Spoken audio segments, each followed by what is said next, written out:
everybody, my name is Lindsay Graff. I'm the Education Specialist for the Watershed Protection Division. Today we're going to be talking about water sampling. This little kit right here is what we're going to use to do so. There's 5 main things that we're going to focus on.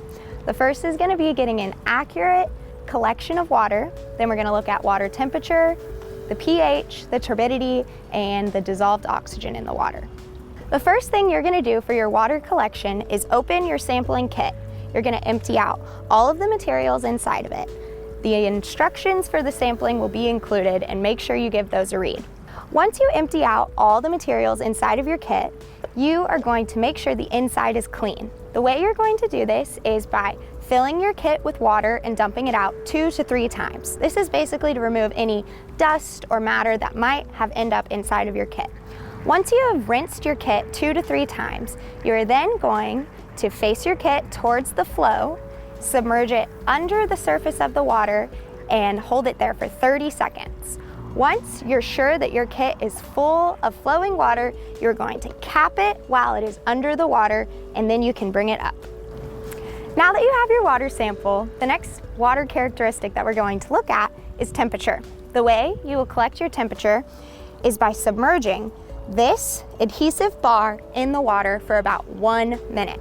So either set a timer on your phone, check your watch, or grab a stopwatch. We're going to submerge this about 10 centimeters under the water to make sure we get an accurate reading.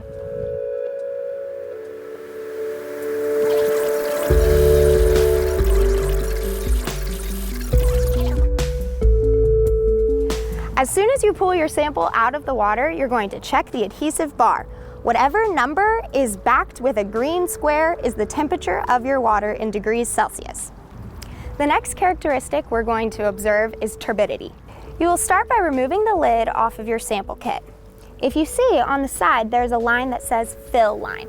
You can now pour out your water until it reaches that line. Once your water is at the fill line, you will then look at your sample kit from above. You will be able to measure your turbidity by matching it with the key provided. You will hold them side by side and then analyze what the turbidity looks like for your sample. The next thing we're going to test is the dissolved oxygen in the water. The way we're going to do this is by collecting the small glass vial that was in your kit.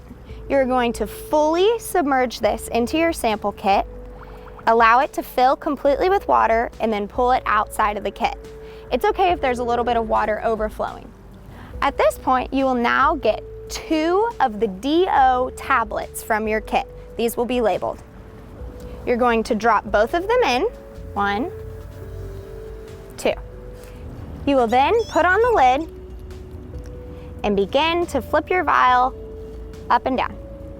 Once your tablets have fully dissolved, you will then allow the water to develop for 5 minutes. So this process can take anywhere between 5–10 minutes. You will then match the color of your water to your key again. You will check the color next to the dissolved oxygen samples.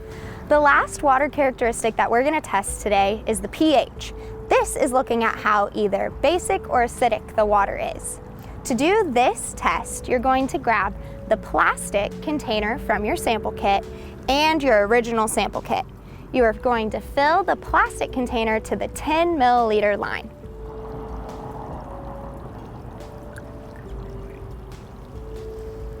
You will then drop the pH tablet into the 10 milliliters of water.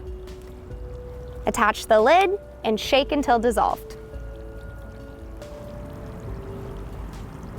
Once your tablet is fully dissolved, you will compare your water sample to the pH key. Once you have finished taking all of your samples, there's a few things you need to remember. You need to make sure that you keep all of your materials together while you're sampling. Write down your answers as you go, make sure you read the directions, and keep a close eye on those times. Thank you so much for listening, and we hope you enjoyed your water sampling experience.